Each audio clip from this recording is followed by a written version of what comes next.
hayotimda hozirgi kungacha bo'lgan ustozlarim juda ko'p bo'lgan.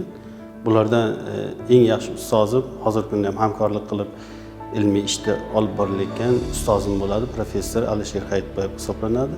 Meni litseyda 10-11 sinfda kimyo fanidan dars berib kelgan u kishi menga hozirgi kunda o'zlari Milliy universitetda professor o'qituvchi ishlab kelmoqda. Men u kishining qo'l ostida birgalikda ilmiy ish qilyapmiz. Meni hayotimda juda ham katta ta'sir ko'rsatgan ustozim Dilorom opa Hasanova bo'ladilar. Har doim menga maslahatlar berardi. Maktab davrida, litsey davrimizda o'sha maslahatlari hali ham qulog'imda. O'sha maslahatlariga amal qilib, mana hayotda qoqilmasdan kelyapmiz. Dilorom opa adabiyot darsidan dars berganda bizga Alisher Navoiyni Layli Majnunda edi. O'sha dialogni bizga yig'lab aytib berganda, hammamiz ta'sirlanib yig'laganmizda.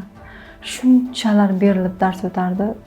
O'shalar hech ko'z oldimdan ketmaydi, muhrlangan yuragimizga, qalbimizga. Meni hayotimda katta ta'sir ko'rsatgan ustoz Toshkent davlat agrar universiteti professor o'qituvchisi Halima ustoz bo'lganlar.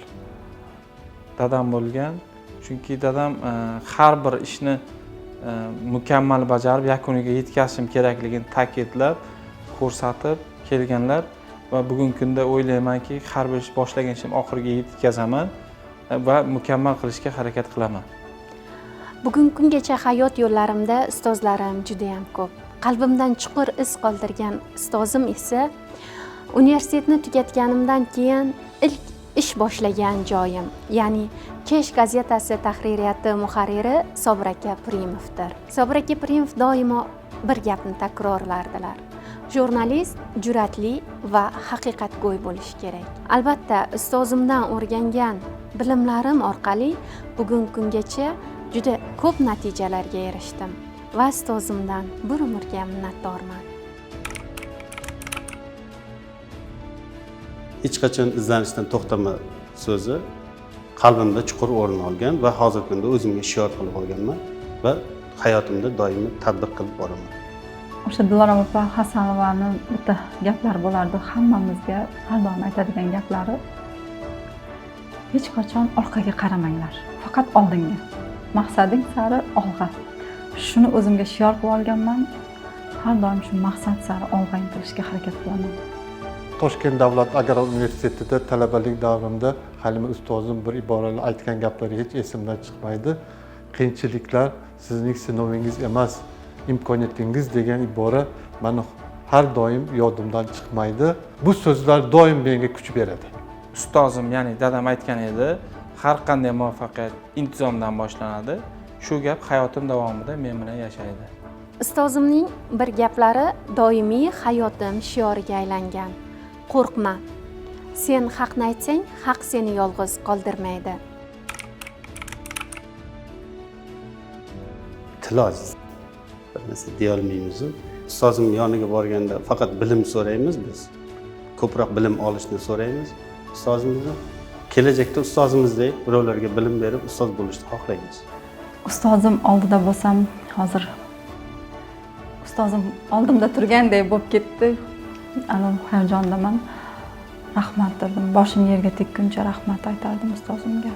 Bizga shunchalik chiroyli tarbiya bergan, o'qitgan, bor bilimini ayamasdan, bor mehrini ayamasdan bizni katta hayotga qadam bosishimizga yordam bergan ustozimizga boshim yerga tekkuncha ta'zim qilaman. Rahmat aytaman. Hozir ustozim yonimda bo'lganlarda men ustozimga ustoz rahmat sizga bergan o'g'itlaringiz, bergan tarbiyangiz, bergan bilimlaringiz uchun tashakkur deb turib bag'rimga bosib olardim.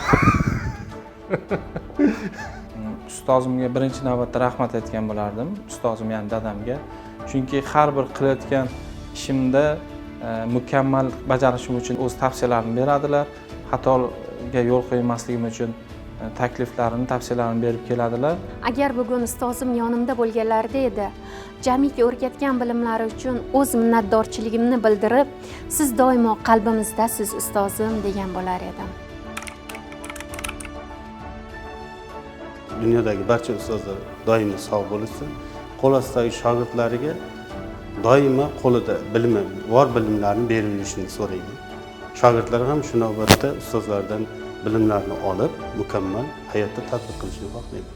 Bugungi bayram men uchun juda qadrli.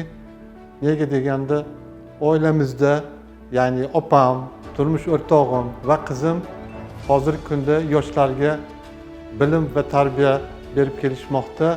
Yurtimizni barcha ustoz va murabbiylarni ushbu qutlug' bayram bilan chin qalbimdan tabriklayman. Sizlarning oldilaringda hamisha ta'zimda biz. Dunyo turguncha turinglar. Kelajak avlod ustozlarni qo'lida.